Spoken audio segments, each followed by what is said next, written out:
Hey there, folks. Welcome back to our channel, where we break down everything you need to know about managing your finances in 2025. Today, we're tackling how to activate your Premier credit card. If you've just received your shiny new card, activation is the first step to unlocking rewards, security features, and exclusive perks. It's quick, straightforward, and we'll walk you through it step by step so you can get started right away. First things first, gather your essentials. Make sure you have your Premier credit card in hand, along with any activation code or letter that came with it. This usually includes your card number, expiration date, and maybe a CVV for verification. Double-check these details to avoid any hiccups. Step 1. Head to the official website of your card issuer. For most Premier cards, like those from major banks, you can go to their homepage and look for the Activate Card section.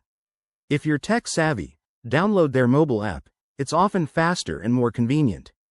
Pro tip: use a secure internet connection to protect your information. Step 2.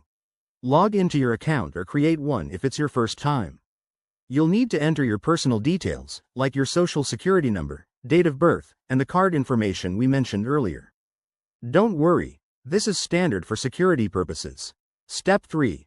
Follow the on-screen prompts to verify your identity. This might involve a quick email confirmation, a text message with a code, or even a phone call.